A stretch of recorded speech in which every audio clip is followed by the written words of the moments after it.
আগামী বছর হজে যেতে বাংলাদেশিদের জনপ্রতি খরচ নির্ধারণ করা হয়েছে অন্তত ৫ লাখ টাকা। যেতে পারবেন ১,২৭,১২৮ জন। তবে কয়েক দফা সময় বাড়িয়েও সেভাবে হজযাত্রীদের সাড়া মেলেনি। আজ সময় শেষ হয়ে গেলেও হজে যেতে নিবন্ধন করেছেন ৬০,০০০-এর কিছু বেশি যাত্রী। হজ এজেন্সিগুলো বলছে এবার একসাথে ৩ লাখ টাকা জমা দেওয়ার নিয়ম করায় অনেকেই সময় মতো নিবন্ধন করতে পারেননি। গভর্নমেন্টের যে ভুল পদক্ষেপ নেওয়া হয়েছে ৩ লাখ টাকা, এটা আমি মনে করি যে ফার্স্ট গভর্নমেন্টের সিদ্ধান্ত নেওয়াটাই সঠিক হয়নি।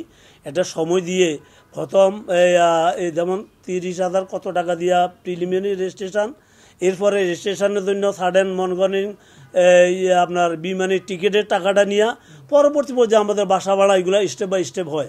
সুতরাং ম্যাক্সিমাম কিন্তু সদস্যরা বা যারা হজে যেতে চায় তারা কিন্তু রমজানটাকে প্রায়োরিটি দেয়।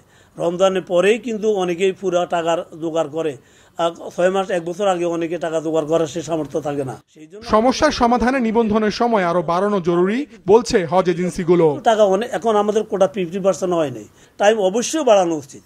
এটা এই স্টেটের স্বার্থে না, হাজিদের স্বার্থে। আমাদের কোনো এখানে স্বার্থ নাই। আমরা যদি এখানে ১০ জন ১০০ জন হাজি না পাঠাই, আলহামদুলিল্লাহ আমাদের কোনো তেমন সমস্যা হবে না। Double million offer, Walton fridge কিনে পেতে পারেন ২০ লক্ষ টাকা, রয়েছে কোটি কোটি টাকার নিশ্চিত উপহার। ঢাকায় সৌদি দূতাবাস জানিয়েছে সবার হজ যাত্রা নিশ্চিতের বিষয়টি যথাযথ প্রক্রিয়ায় দেখা হবে।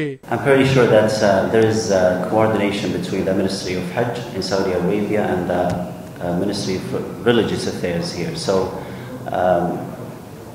through the diplomatic channels, we would know what's the update about this topic.